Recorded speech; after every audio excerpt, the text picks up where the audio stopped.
lagi ya Pak untuk sesi training selanjutnya, sesi training terusan. Sebelum kita mulai Pak, mari kita berdoa dulu semoga training ini berjalan dengan lancar dan bisa berguna ya Pak bagi kita semua. Oke, berdoa, dimulai Pak. Oke, berdoa selesai, terima kasih Pak.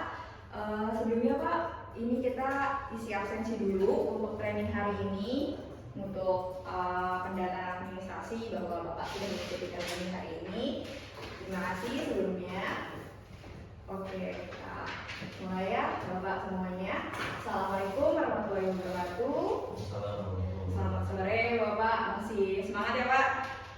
Ya, sebelum kita mulai Pak untuk sesi training hari ini penjelasan terkait materi-materi, izin perkenalkan, nama saya Bunda Mardiani Pak. Saya saat ini bekerja di PT Jakarta Property Indo. Sebelumnya saya analis health and safety, namun untuk sekarang Pak saya sedang menjadi PLT di environmental analyst, menangani khususnya terkait ISO 14001 dan carbon capture yang ada di PT Jakpro. Nah, berikut juga ada Pak email dan nomor saya, boleh Bapak catat gitu untuk siapa tahu kita bisa berdiskusi ya Pak, atau nanti ada pertanyaan-pertanyaan yang masih membingungkan atau apa gitu bisa di telepon ke saya atau di chat ke saya. Ya, ada yang ditanyakan Pak sebelumnya, mau nanya apa lagi Pak? Status atau apa? Enggak? Oke, kita lanjut ya Pak. Oke, sebelum kita mulai Pak, pelatihan hari ini karena kita di tempat yang baru ya Pak, ini kita di ruang meeting di sebelah, beda dari ruang meeting sebelumnya. Jadi izinkan saya untuk menyampaikan safety induction lagi Pak.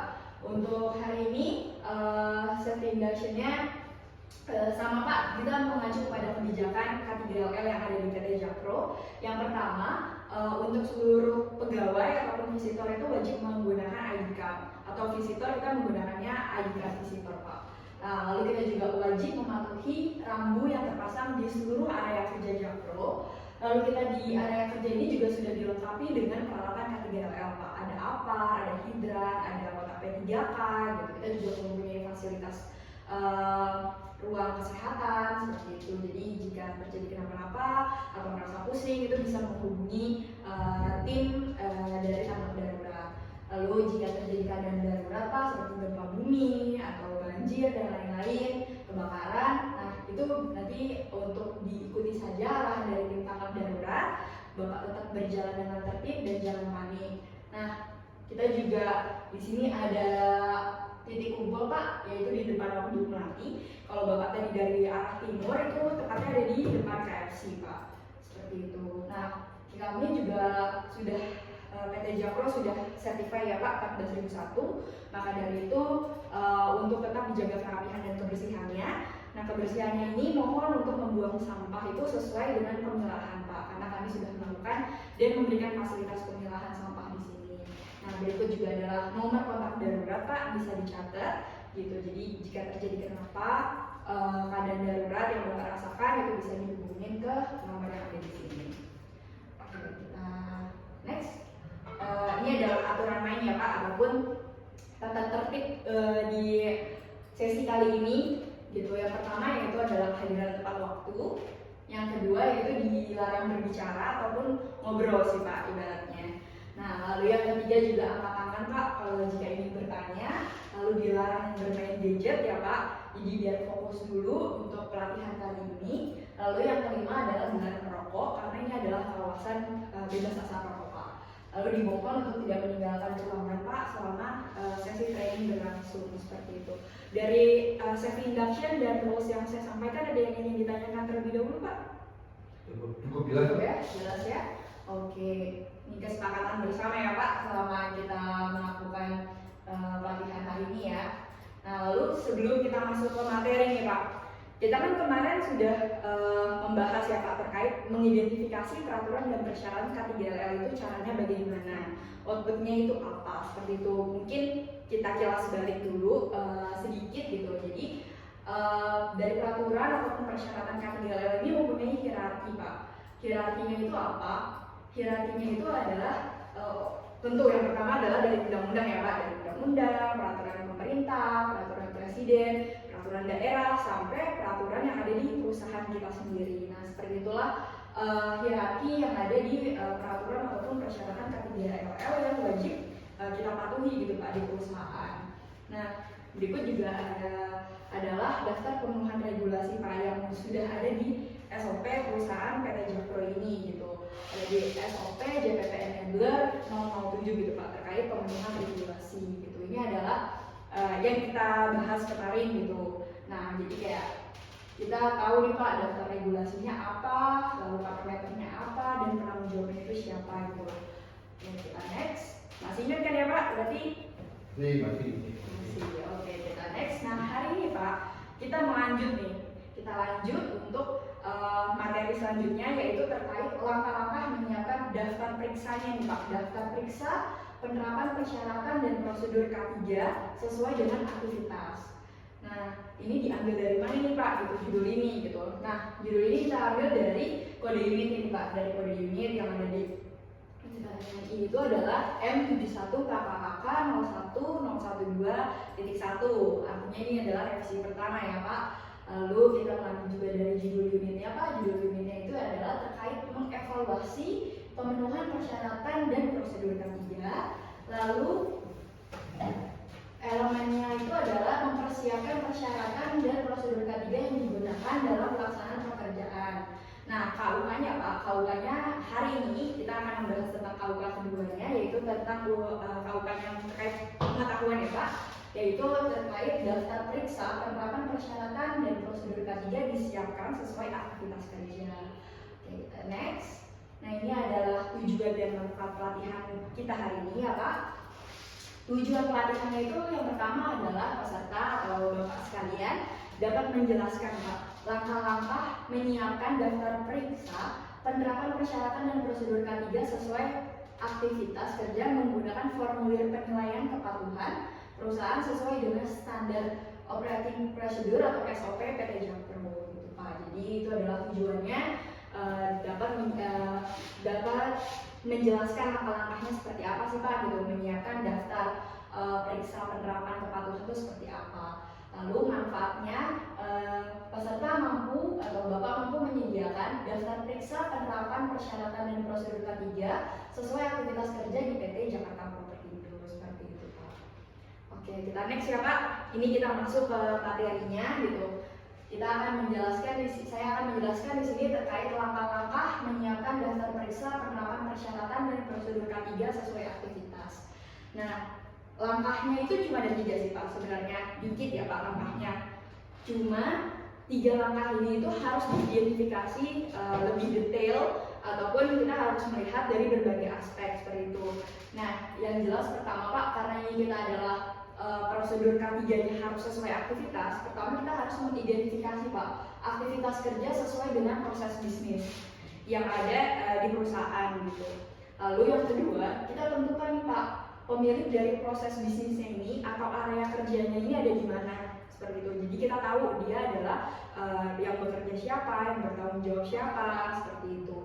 Nah setelah itu kita identifikasi Pak peraturan eksternal dan internalnya itu yang berlaku ataupun yang akan nge-hit ke aktivitas itu tuh peraturan yang mana. Nah peraturannya ini kita dapat dari mana Pak?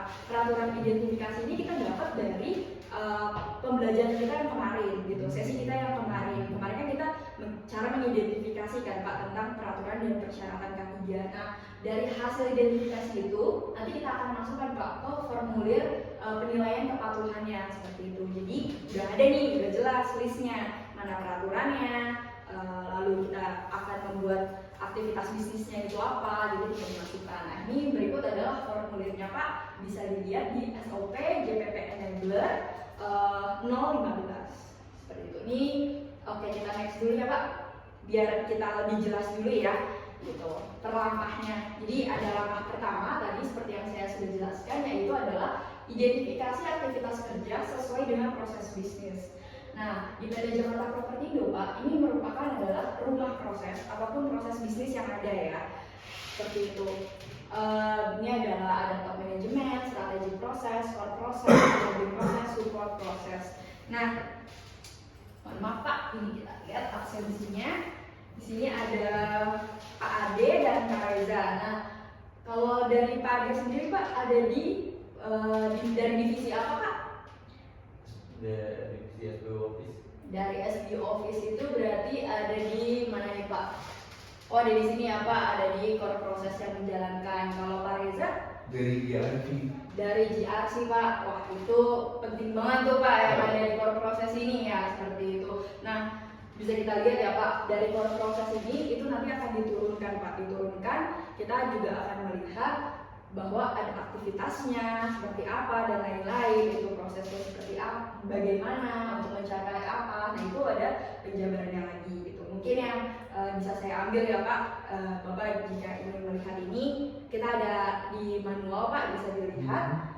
Nah ini kita ambil contoh aja Pak tentang manajemen aset gitu, pengoperasian dan pemeliharaan aset. Mungkin dari Pak Ade juga dari SBU ini juga ada nih, pemilik prosesnya adalah all SBU gitu. Jadi bisa dilihat aktivitasnya itu harus ngapain aja sih sebenarnya secara proses bisnis seperti itu.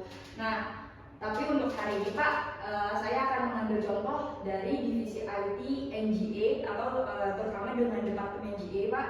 Itu aktivitasnya yaitu adalah pengoperasian dan pemeliharaan aset yang tidak komersil dan inventaris jakpro seperti rumah dinas dan kantor jakpro. Sebenarnya agak mirip sih sama yang Pak Ade ya. Cuma kan kalau Pak Ade itu core bisnisnya ada di SBU gitu ya Pak, ada di sistem bisnis unit jakpro gitu. Kalau ini ada di kantor pusatnya gitu. Berarti yang memelihara yang ada di GA. Nah ini ada dokumen prosesnya juga nih Pak, sama seperti tadi yang udah diidentifikasi prosedur apa aja yang digunakan nih sama teman-teman pemilik proses SBU, Asset Management, IDNGA gitu dalam menerapkan aktivitas-aktivitas ini seperti itu. Oke kita next. Nah kita udah sebentar Pak. Dari kita sudah menentukan aktivitas ini gitu. Core bisnis, Bapak udah tahu nih Bapak di divisi apa, di proses bisnisnya yang mana, lalu Bapak juga sudah menentukan aktivitasnya yang mana. Seperti itu. Nah nanti baru kita melangkah ke selanjutnya. Dan sini ada yang bingung nggak Pak? Gimana cara menentukannya? Yakin ya. Jadi Bapak tinggal tahu Bapak divisinya apa, Bapak lihat lagi aktivitasnya apa. Nah dari aktivitas ini Pak, langkah ketiganya adalah yang tadi sudah saya jelaskan ya Pak tentang identifikasi peraturannya eksternal dan internal. Dari formulir pemenuhan regulasinya yang sudah ada itu, yang kemarin kita sudah identifikasi, kita lihat Pak, itu masuk ke peraturan undang-undang, peraturan SOP itu yang mana aja seperti itu. Nah, lalu kita masukkan Pak. Jadi dari formulir ini Pak, daftar periksa itu ada di SOP JPP Enabler 015. Jadi kita masukkan yang pertama itu proses bisnisnya yang tadi. Oke, kita masukkan tentang pengoperasian. Lalu kita juga masukkan Pak terkait peraturan perusahaannya tadi yang aktivitas itu bersangkutan kepada peraturan yang mana aja di perusahaan. Lalu ini pemilik prosesnya siapa Pak? Tadi kan divisi GA ya. Lalu ini juga ada peraturan eksternalnya itu terkait yang mana. Kita bisa lihat di langkah ketiga ini tinggal kita masukkan aja sih Pak. Tinggal kita copy paste dari yang sudah ada di sini seperti itu. Nah, yang kuning ini Pak, itu namanya daftar periksa.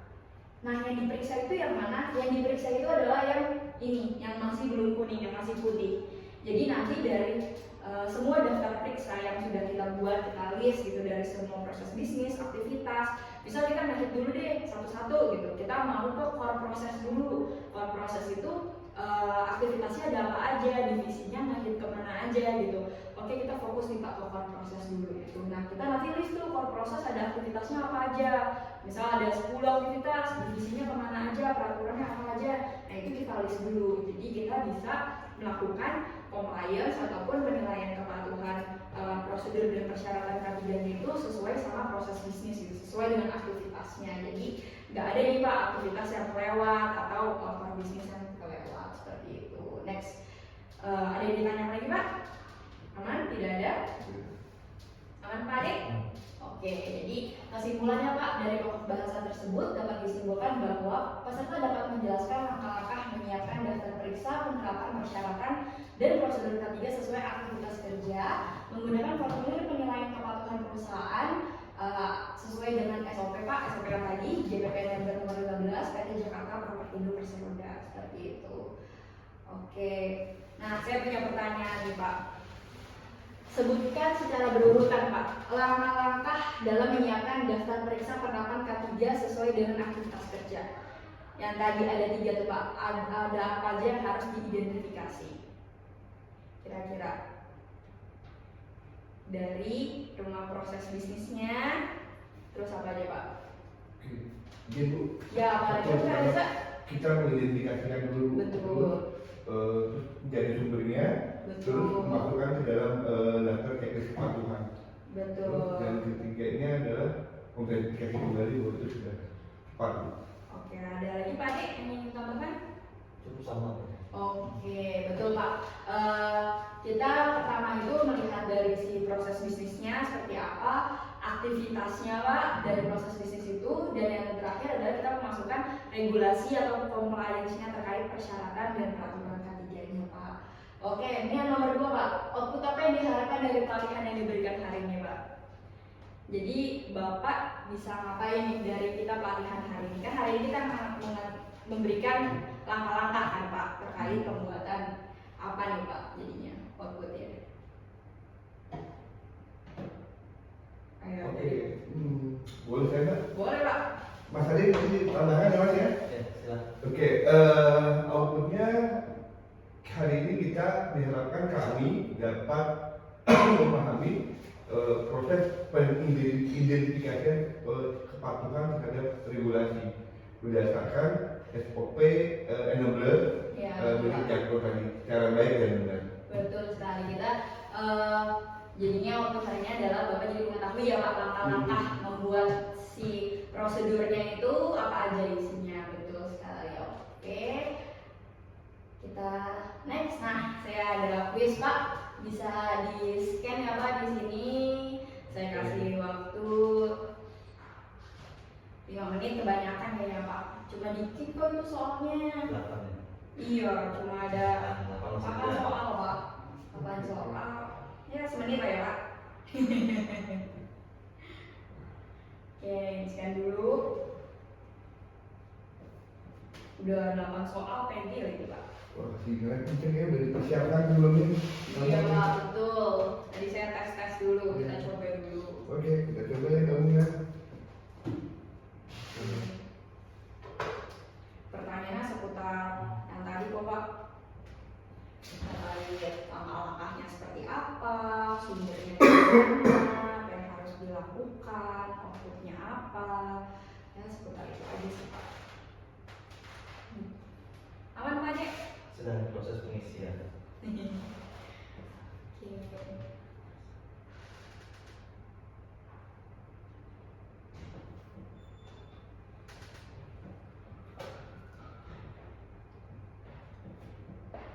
Nggak boleh nyontek ya Mbak? Iya, jangan nyontek dong Mbak. Gampang ini kan cuma hari ini kan sesinya cuma sedikit Pak. Cuma langkah-langkahnya aja. Oke, udah Pak. Oke, sebentar lagi Mbak. Oke. Udah Pak Reza? Siap. Baik. Sudah. Sudah, oke. Nanti kita akan bahas ya Pak terkait hasilnya di pertemuan selanjutnya terkait hasil kuis ini. Nah, sebelum kita lanjut Pak ke sesinya nanti terkait tahap selanjutnya, karena kan hari ini kita cuma bikin daftarnya aja Pak. Kita belum tahu kan bagaimana cara melakukan evaluasinya seperti itu. Nah, jadi Bapak harus buatkan langkah-langkah atau cara memastikan tugas dan tanggung jawab pekerja Pak sudah sesuai dengan pekerjaannya. Jadi langkah-langkah apa sih yang harus dilakukan seperti itu Pak. Nah, tugasnya dibuat dalam soft copy Pak, baik bentuk PDF, PPT ataupun Word bebas, dikumpulkan ke email saya Pak, bungamardiani@jakpro.co.id dengan tenggat waktu pengumpulannya tanggal 13 November Pak, pukul 12 siang dengan format name, nama Bapak dan divisinya. Tadi kan dari divisi SB Office dan dari SB GRC seperti itu ya. Itu harus dikumpulkan ya Pak, karena sebelum pertemuan selanjutnya kita harus membahasnya seperti itu. Nah, sekian Pak yang dapat saya sampaikan. Ini ada kata-kata yang Pak post dari saya, yaitu adalah compliance atau kepatuhan terhadap standar dan prosedur bukan untuk membatasi kita Pak, tapi untuk memastikan setiap langkah kita aman, tertib dan bertanggung jawab. Karena di dunia K3 patuh itu bukan formalitas, tapi bentuk kepedulian kita terhadap diri sendiri dan orang lain sehingga tidak merugikan orang seperti itu Pak. Terima kasih. Sekian pemaparan ya Pak hari ini, diskusi kita hari ini gitu. Assalamualaikum warahmatullahi wabarakatuh. Waalaikumsalam warahmatullahi wabarakatuh. Oh ya Bapak, nanti kalau mau pulang untuk diharapkan dirapikan ya Pak laptopnya, lalu listriknya juga dicabut dan jangan lupa dimatikan ya Pak. Sekian dari saya, terima kasih Pak, sampai bertemu lagi.